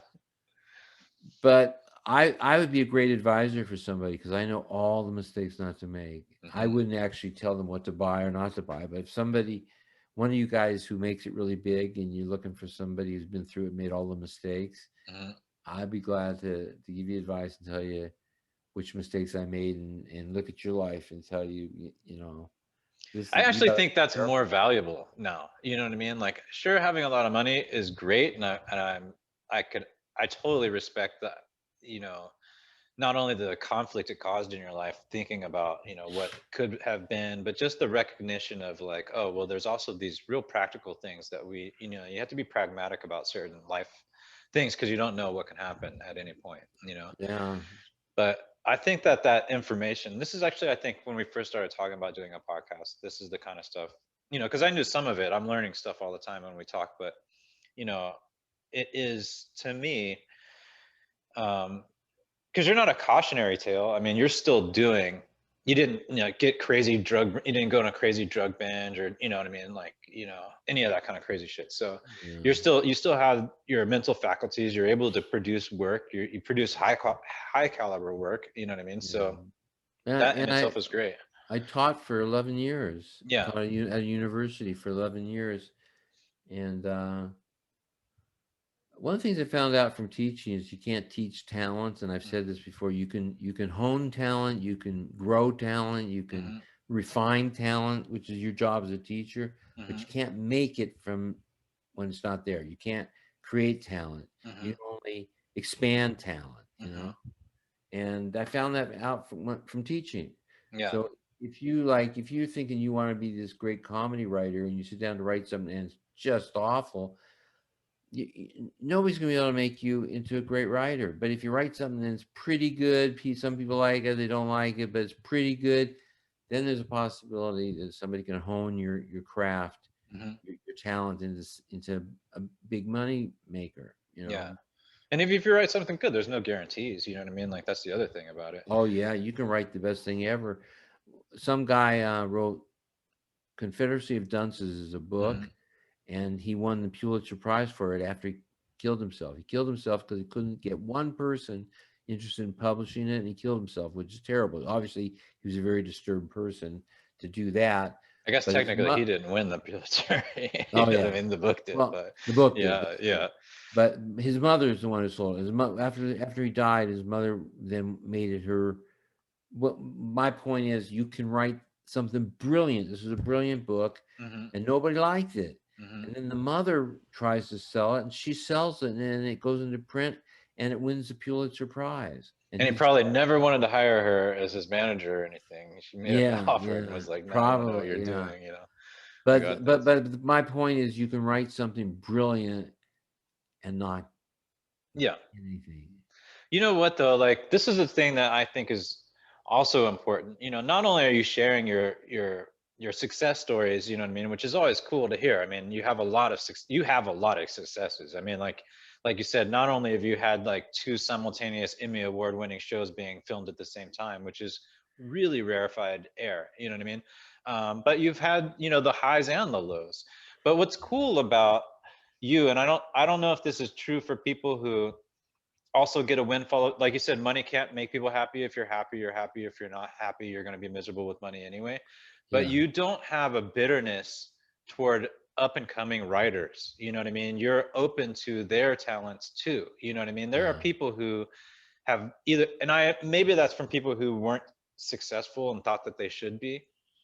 And I've noticed this across a lot of different, you know genres of life, not just writing, but other things. There are people who champion other people, you know what I mean, and Uh-huh. their opportunities and their abilities and their talent to and their enthusiasm to go forward. And then there's people who will just stomp on you because they Yeah. didn't get to where they want to Right. be, or maybe There are that was their people I've model. heard people say it. Look, I didn't get that opportunity. Why should this person get that opportunity? I've heard that said Oh, I've had and that happen to me all the straight up. time. Yeah. Yeah. Why should they get what I didn't have? Hmm. You go, well, just because you got a raw deal, why would that mean everybody has to get a raw deal? I don't get that. I don't understand how that makes it better for you. Yeah, it It doesn't. doesn't help you anymore. So, well, Yeah. what's the point of the jealousy or the anger or the whatever it is? Not envy or it's. I know exactly what you're saying. Your money is an evil thing. Money's Hmm. terrible, but you need it to kind of guarantee your survival. Hmm. How much do you need? That's the question. Yeah, it depends on what you need in life, like what your lifestyle is. What I have now is all I need, and I have a fraction of what I used to have, Hmm. and it's all I need. And I'm fine. I'm happy. My wife and I are happy. We buy what we need when we want it. Last night was my birthday, so we went out and had lobster and steak and lobster, Yeah. and it was very expensive, and I did it, and it's like, but I just have a fraction of the money I used to have, and You probably have better relationships. I mean, I'm guessing, you know what I mean? But based on what you were saying, like the people that were around you, at least the people now around you are around you because of what, they want to be there. That's true. There's nobody around me now for my money because Hmm. it's just I'm just like lots of other people. I'm comfortable, Hmm. but I'm not a wealthy man. Hmm. And yeah, so nobody's doing it for the money. Yeah, I mean, that's part of it. That's the because probably people look at it too, like, oh, you're just writing, like, you're having fun. It's like, well, no, this Yeah. is actually a difficult thing to do, and not that many people can come up with these things. So Yeah, that's another thing for people to know. Writing for a living is a good way to make a living because a lot of the time it's enjoyable. But a large part of it is really hard because you're there late all day and night and you have to fix things and there's the pressure that did you fix it or did you not fix it? Will it play on the air? mhm. Um, there's just so, and then you got to write every time you finish a script, you already have another one you're writing. There's no break. You just keep writing and writing and writing and writing. And I think if you That had, sounds fun. it That sounds does. like great. Yeah, like I'm like trying to find out the You're trying to problem find right the there. bad part of it. Yeah, I I'm was like saying that like sounds cool. if you had sex every single night of your life, Hmm. there'd be a point where one night you just want to say, "Listen, dear, I just don't feel like it." Wouldn't Yeah. there? No, I mean, I Well, get, yeah, you need a break from everything. Too much of a good thing is not a good thing, but yeah, I do like you the love to I write. like I I know, like so the you work, would yeah. you would be great in the business, yeah, because you love to work. You never complain about the hours, and you're prolific. You write fast, Mm. so gosh, you would do really well. So get in the business already. Yeah, I mean, I was out there doing my thing, and like, what I don't enjoy though is the sycophantic, like, I'm actually becoming more. I've built up a better shield for that kind of stuff, but Uh, the positioning and people trying to tear you down, and when I was younger and I was, trying to make my way, it didn't really click to me that, like, oh, that's part of the game. Like, I didn't understand the game and I didn't enjoy the game. I just thought it's all about your quality of work and if you're just a good worker and all that stuff, like kind of naive thinking. And yeah, now I look at the game as being like kind of a fun part of it, you know what I mean? Because it's like, yeah, I have the talent to do the work, I can do the work, but now there's this other element to where it's like you're playing chess, and that seems like, oh, okay, but it's chess with high stakes, and there are yeah. things that happen, that, but But I'm more prepared actually, now. that's kind of fun. When I say like they never tell anybody to go fuck themselves, but there are ways to deal with things that are more creative. Like you can manipulate them by saying instead, "Interesting idea. I'll think about it." And you're not going to do it, Yeah. but so you're manipulating them. You've taken the power Hmm. because you have manipulated them to get what you want Hmm. by not telling them to go fuck Hmm. themselves. Yeah. Yeah. So And I think, like, when I was younger, I would look at that type of thinking and be like, there's a problem with that type of thinking. But now I appreciate that type of thinking. I appreciate the idea that, like, yeah, you can actually gain power without gaining resentment in some way. Or, yeah, you can get resentment and still use the resentment to your advantage. Like things like that. Like, I've yeah, learned to be like, okay, there's a game here, and like the game of it is actually pretty fascinating as well. It's different than yeah. being talented or putting out great work, and that's That's why how you bad become a work show. survives and it does really well. Yeah, because they have sometimes people with bad work are really good at the rest of the game, Hmm. and that's how Yeah. the bad work gets out there. But playing the game as being a showrunner, uh, you need to know something about psychology. Hmm. Most of what I know about psychology is instinctive Hmm. or from my mistakes. The Hmm. Barry Kemp telling them to go fuck themselves and getting our pilot canceled, Hmm. and my dealing with Fox and with 20th Century Fox and The Simpsons and Jim Brooks, and I've learned from all that stuff. It's difficult, but as much as I've learned about the psychology of keeping a career going, I also learned more about writing. And Hmm. as good as I was a good writer from day one, the very first script I ever wrote won the Writers Guild Award. This probably never happened to anybody else. I bet I'm Hmm. the only one who's ever done that. Hmm. Um, so I didn't get better, but I got faster. So I didn't make as many mistakes. I learned how to do it more consistently, and I learned a lot of things that honed my career. my talent, I mean. Hmm. Um, You know, and that's interesting too. Like that you know, doing what you did in school for sure. I know I heard this a lot, but you know, you hear it no matter where you go. And you know, that's the other thing. So let me finish my thought. Is people tell you like, oh, you think your first script's gonna get you this, this, and this. You know what I mean? That's the thing that they drill into your head in it can't school. happen. It can't Yeah, it's happen. never gonna happen. That doesn't happen. And it's like, well, here's an example where that happened. You It know what did I mean? happen. Yeah. My very first script I ever wrote, Hmm. my very first script I ever wrote got me my interview at Taxi. Hmm. And my very first professional script, which I wrote for Taxi, won the Writers Guild Award. It Hmm. just doesn't happen like that. I wrote 2 scripts and I was already the story editor on Taxi, and I'd only Hmm. written 2 scripts. Yeah, that must have pissed some people off. You know what I Well, mean? I don't think everybody knew that. I don't think I didn't really talk about that, those sort of Mm. things. Yeah, and it was really a fast rise for me. I went from a guy who was a freelance writer to running Taxi within 3 years, and then running Cheers, and just was so easy for me. And my agent saying you can get a lobotomy and I'll get you work the rest of your life. I just thought it was a easy thing, and I was going to be comfortable all my life, and I Hmm. didn't worry about anything. I just didn't worry. I just did it, and I I was totally good can at it. identify with that. You know what I mean? I had like pretty quick, you know, not in the same way, but like for me, not expecting to do anything with writing and then getting published and, you know, Yeah, like people liking my work. And, you know, it's like you just think, oh, this is how it is. Like that other people say it's difficult, but it's not difficult. This is not yeah. difficult for me. This is It easy, wasn't you difficult. know? Well, the whole skating thing wasn't difficult for you, right? You No, was that was it very natural difficult. talent? No, no, that was Oh, I thought fucking, it, that was a real struggle. oh, was? Oh, I Yeah. thought it happened for you fast. I thought No, you no, no. I actually was probably the last person to get sponsored. And oh, once you get to a certain point, sure, people have fans or whatever, and they root for your more of your success. But on their road up, there's always going to be people who are right there with you who don't want that to yeah, happen. oh, they don't want you to Yeah. succeed because they want the jobs and things you get.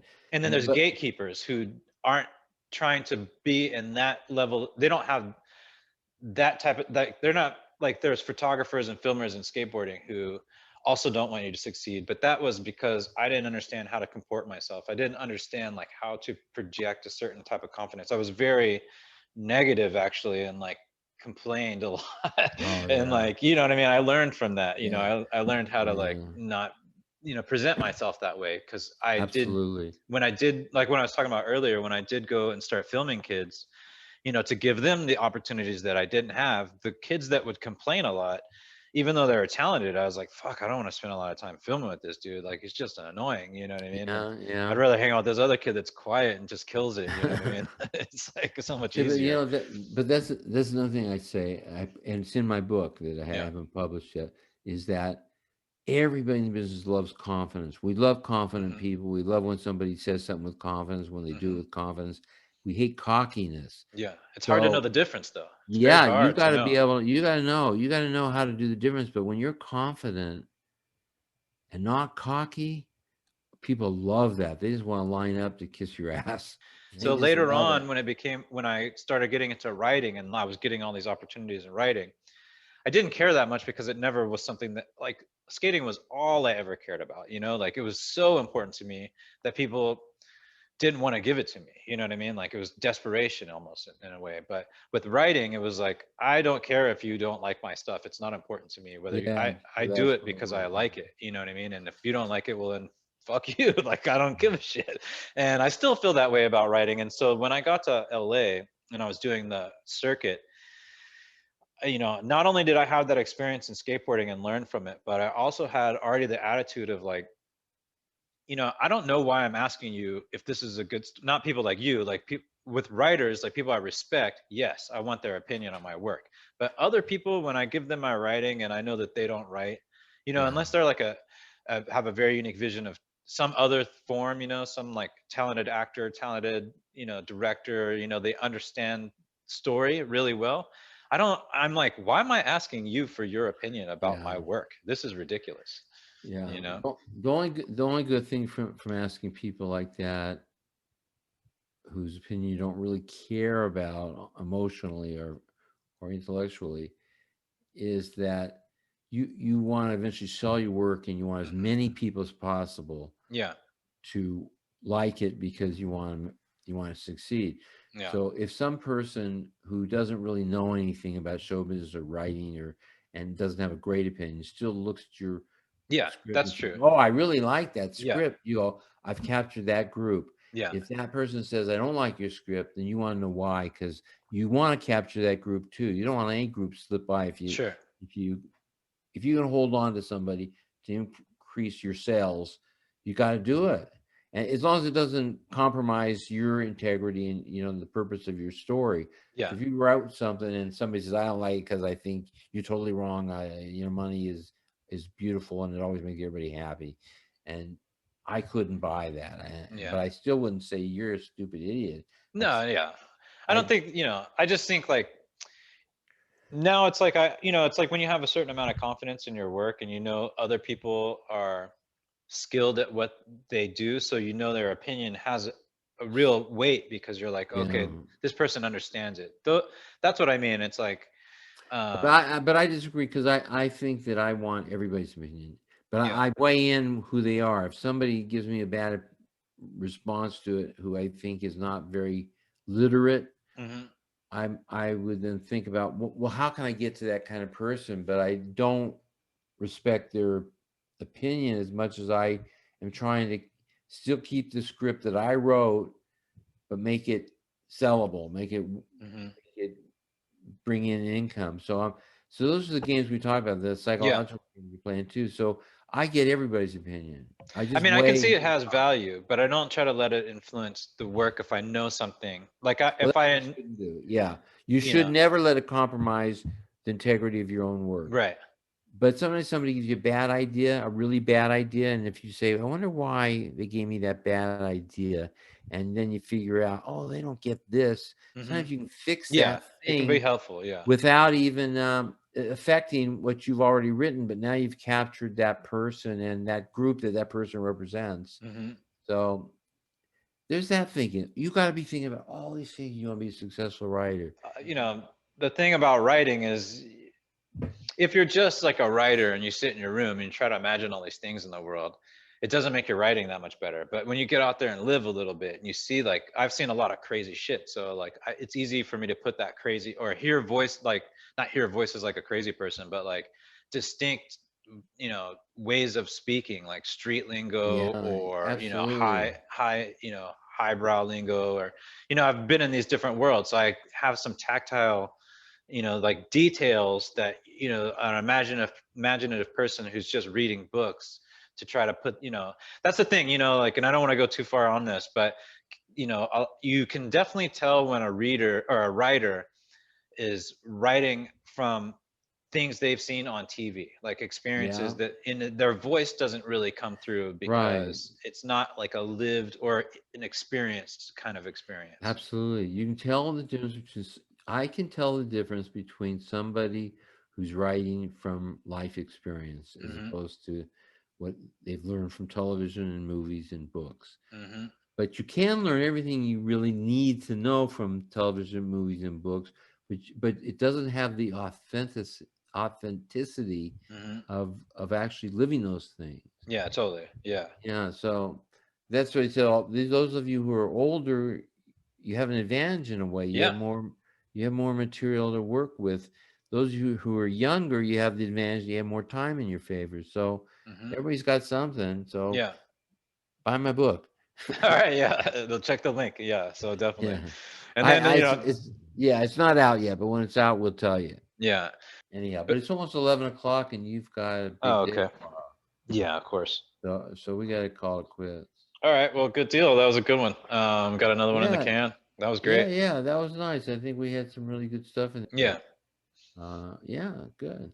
Yeah, that was good. All Yeah, right. Well, I enjoy it. I enjoy talking with you. yeah. It's a pleasure.